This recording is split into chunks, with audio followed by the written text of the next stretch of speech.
رسول اللہ صلی اللہ علیہ وآلہ وسلم نے فرمایا، قریب ہے کہ دیگر قومیں تم پر ایسے ہی ٹوٹ پڑے جیسے کھانے والے پیالوں پر ٹوٹ پڑتے ہیں۔ تو ایک کہنے والے نے کہا، کیا ہم اس وقت تعداد میں کم ہوں گے؟ آپ صلی اللہ علیہ وسلم نے فرمایا، نہیں، بلکہ تم اس وقت بہت ہوگے، لیکن تم سیلاب کی جھاگ کے مانند ہوگے۔ اللہ تعالیٰ تمہارے دشمن کے سینوں سے تمہارا خوف نکال دے گا اور تمہارے دلوں میں وہن ڈال دے گا۔ تو ایک کہنے والے نے کہا، اللہ کے رسول، وہن کیا چیز ہے؟ آپ صلی اللہ علیہ وآلہ وسلم نے فرمایا، یہ دنیا کی محبت اور موت کا ڈر ہے۔ اے مسلمانوں،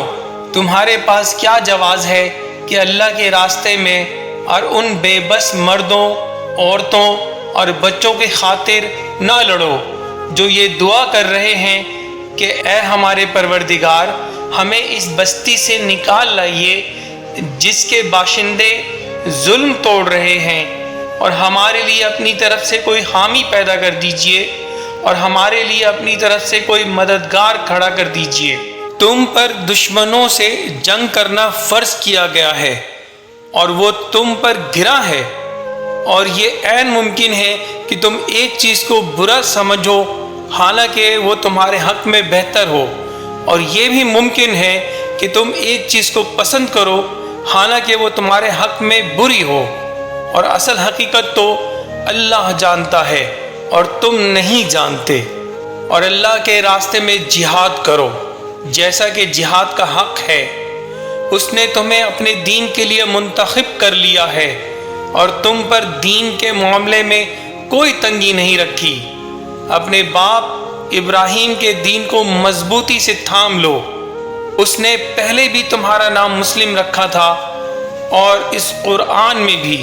تاکہ یہ رسول تمہارے لیے گواہ بنے اور تم دوسرے لوگوں کے لیے گواہ بنو۔ لہٰذا نماز قائم کرو اور زکوٰۃ ادا کرو اور اللہ کو مضبوطی سے تھامے رکھو، وہ تمہارا رکھوالا ہے۔ دیکھو کتنا اچھا رکھوالا اور کتنا اچھا مددگار۔ بھلا کیا تم یہ سمجھتے ہو کہ یوں ہی جنت کے اندر جا پہنچو گے، حالانکہ ابھی تک اللہ نے تم میں سے ان لوگوں کو جانچ کر نہیں دیکھا جو جہاد کریں، اور نہ ان کو جانچ کر دیکھا ہے جو ثابت قدم رہنے والے ہیں۔ اے پیغمبر، مسلمانوں سے کہہ دو کہ اگر تمہارے باپ، تمہارے بیٹے، تمہارے بھائی، تمہاری بیویاں اور تمہارا خاندان، اور وہ مال و دولت جو تم نے کمایا ہے، اور وہ کاروبار جس کے مندہ ہونے کا تمہیں اندیشہ ہے، اور وہ رہائشی مکان جو تمہیں پسند ہیں، تمہیں اللہ اور اس کے رسول سے اور اس کے راستے میں جہاد کرنے سے زیادہ محبوب ہیں، تو انتظار کرو یہاں تک کہ اللہ اپنا فیصلہ صادر فرما دے، اور اللہ نافرمان لوگوں کو منزل تک نہیں پہنچاتا۔ اے نبی، مومنوں کو جنگ پر ابھارو۔ اگر تمہارے 20 آدمی ایسے ہوں گے جو ثابت قدم رہنے والے ہوں تو وہ 200 پر غالب آ جائیں گے، اور اگر تمہارے 100 آدمی ہوں گے تو وہ کافروں کے 1000 پر غالب آ جائیں گے، کیونکہ وہ ایسے لوگ ہیں جو سمجھ نہیں رکھتے۔ اے پیغمبر، تم اللہ کے راستے میں جنگ کرو، تم پر اپنے سوا کسی اور کی ذمہ داری نہیں ہے۔ ہاں، مومنوں کو ترغیب دیتے رہو۔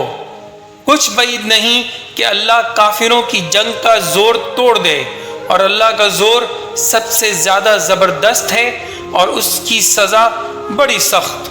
جن لوگوں سے جنگ کی جا رہی ہے انہیں اجازت دی جاتی ہے کہ وہ اپنے دفاع میں لڑیں، کیونکہ ان پر ظلم کیا گیا ہے، اور یقین رکھو کہ اللہ ان کو فتح دلانے پر پوری طرح قادر ہے۔ اے نبی، کافروں اور منافقوں سے جہاد کرو اور ان پر سختی کرو، ان کا ٹھکانہ جہنم ہے اور وہ بہت برا ٹھکانہ ہے۔ ان سے جنگ کرو تاکہ اللہ تمہارے ہاتھوں سے ان کو سزا دلوائے، انہیں رسوا کرے، ان کے خلاف تمہاری مدد کرے اور مومنوں کے دل ٹھنڈے کر دے۔ اے پیغمبر، تم ان کافروں کا کہنا نہ مانو اور اس قرآن کے ذریعے ان کے خلاف پوری قوت سے جد و جہد کرو۔ اے ایمان والو، اللہ سے ڈرو اور اس تک پہنچنے کے لیے وسیلہ تلاش کرو اور اس کے راستے میں جہاد کرو۔ امید ہے کہ تمہیں فلاح حاصل ہوگی۔ تم اللہ اور اس کے رسول پر ایمان لاؤ اور اپنے مال و دولت اور اپنی جانوں سے اللہ کے راستے میں جہاد کرو، یہ تمہارے لیے بہترین بات ہے اگر تم سمجھو۔ اور ہم تمہیں ضرور آزمائش میں ڈالیں گے تاکہ ہم یہ دیکھ لیں کہ تم میں سے کون ہیں جو مجاہد اور ثابت قدم رہنے والے ہیں، اور تاکہ تمہارے حالات کی جانچ پڑتال کر لیں۔ اے ایمان والو، صبر اختیار کرو، مقابلے کے وقت ثابت قدمی دکھاؤ اور سرحدوں کی حفاظت کے لیے جمے رہو اور اللہ سے ڈرتے رہو تاکہ تمہیں فلاح نصیب ہو۔ تم سب مل کر مشرکوں سے اسی طرح لڑو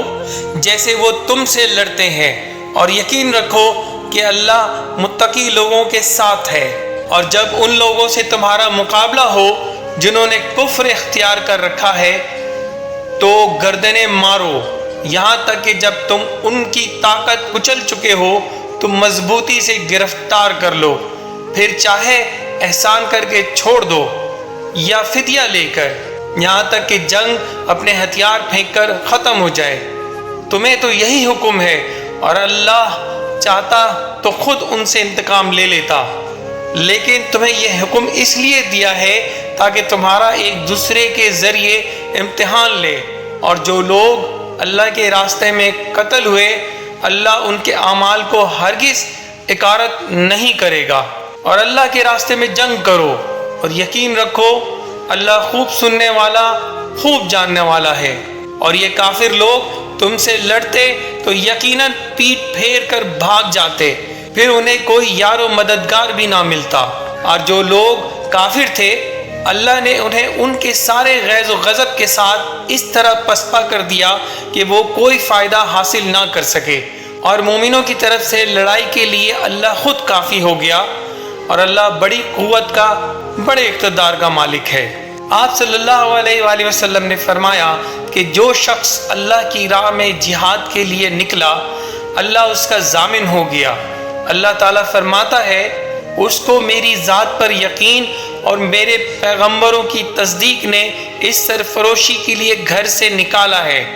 میں اس بات کا ضامن ہوں کہ یا تو اس کو واپس کر دوں ثواب اور مال غنیمت کے ساتھ، یا شہید ہونے کے بعد جنت میں داخل کر دوں۔ رسول اللہ صلی اللہ علیہ وسلم نے فرمایا اور اگر میں اپنی امت پر اس کام کو دشوار نہ سا تو لشکر کا ساتھ نہ چھوڑتا، اور میری خواہش ہے کہ اللہ کی راہ میں مارا جاؤں، پھر زندہ کیا جاؤں، پھر مارا جاؤں، پھر زندہ کیا جاؤں، پھر مارا جاؤں۔ یا رسول اللہ، کون شخص سب سے افضل ہے؟ آپ صلی اللہ علیہ وسلم نے فرمایا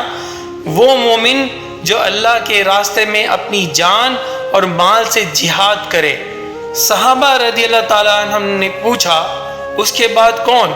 فرمایا وہ مومن جو پہاڑ کی کسی گھاٹی میں رہنا اختیار کرے، اللہ تعالیٰ کا خوف رکھتا ہو اور لوگوں کو چھوڑ کر اپنی برائی سے ان کو محفوظ رکھے۔ حقیقت یہ ہے کہ اللہ ان لوگوں سے محبت کرتا ہے جو اس کے راستے میں اس طرح صف بنا کر لڑتے ہیں جیسے وہ سیسا پلائی ہوئی عمارت ہوں۔ اور اے پیغمبر، جو لوگ اللہ کے راستے میں قتل ہوئے ہیں انہیں ہرگز مردہ نہ سمجھنا، بلکہ وہ زندہ ہیں، انہیں اپنے رب کے پاس سے رزق ملتا ہے۔ لہٰذا اللہ کے راستے میں وہ لوگ لڑیں جو دنیاوی زندگی کو آخرت کے بدلے بیچ دیں، اور جو اللہ کے راستے میں لڑے گا پھر چاہے قتل ہو جائے یا غالب آ جائے، ہر صورت میں ہم اس کو زبردست ثواب عطا کریں گے۔ اور اگر تم اللہ کے راستے میں قتل ہو جاؤ یا مر جاؤ تب بھی اللہ کی طرف سے ملنے والی مغفرت اور رحمت ان چیزوں سے کہیں بہتر ہے جو یہ لوگ جمع کر رہے ہیں۔ ایمان لانے والے تو وہ ہیں جنہوں نے اللہ اور اس کے رسول کو دل سے مانا ہے، پھر کسی شک میں نہیں پڑے، اور جنہوں نے اپنے مال و دولت اور اپنی جانوں سے اللہ کے راستے میں جہاد کیا ہے، وہی لوگ ہیں جو سچے ہیں۔ چنانچہ ان کے پروردگار نے ان کی دعا قبول کی اور کہا کہ میں تم میں سے کسی کا عمل ضائع نہیں کروں گا، خواہ وہ مرد ہو یا عورت، تم سب آپس میں ایک جیسے ہو۔ لہٰذا جن لوگوں نے ہجرت کی اور انہیں ان کے گھروں سے نکالا گیا اور میرے راستے میں تکلیفیں دی گئیں، اور جنہوں نے دین کی خاطر لڑائی لڑی اور قتل ہوئے، میں ان سب کی برائیوں کا ضرور کفارہ کر دوں گا، اور انہیں ضرور بالضرور ایسے باغات میں داخل کروں گا جن کے نیچے نہریں بہتی ہوں گی۔ یہ سب کچھ اللہ کی طرف سے انعام ہوگا، اور اللہ ہی ہے جس کے پاس بہترین انعام ہے۔ اے ایمان والو، اگر تم میں سے کوئی اپنے دین سے پھر جائے گا تو اللہ ایسے لوگ پیدا کر دے گا جن سے وہ محبت کرتا ہوگا، اور وہ اس سے محبت کرتے ہوں گے، جو مومنوں کے لیے نرم اور کافروں کے لیے سخت ہوں گے۔ اللہ کے راستے میں جہاد کریں گے اور کسی ملامت کرنے والے کی ملامت سے نہیں ڈریں گے۔ یہ اللہ کا فضل ہے جو وہ جس کو چاہتا ہے عطا فرماتا ہے، اور اللہ بڑی وسعت والا، بڑے علم والا ہے۔ کیا تمہیں موسیٰ کے بعد بنی اسرائیل کے گروہ کے اس واقعہ کا علم نہیں ہوا جب انہوں نے اپنے ایک نبی سے کہا تھا کہ ہمارا ایک بادشاہ مقرر کر دیجئے تاکہ اس کے جھنڈے تلے ہم اللہ کے راستے میں جنگ کر سکیں؟ نبی نے کہا، کیا تم لوگوں سے یہ بات کچھ بعید ہے کہ جب تم پر جنگ فرض کی جائے تو تم نہ لڑو؟ انہوں نے کہا، بھلا ہمیں کیا ہو جائے گا جو ہم اللہ کے راستے میں جنگ نہ کریں گے، حالانکہ ہمیں اپنے گھروں اور اپنے بچوں کے پاس سے نکال باہر کیا گیا ہے۔ پھر ہوا یہی کہ جب ان پر جنگ فرض کی گئی تو ان میں سے تھوڑے لوگوں کو چھوڑ کر باقی سب پیٹ پھیر گئے،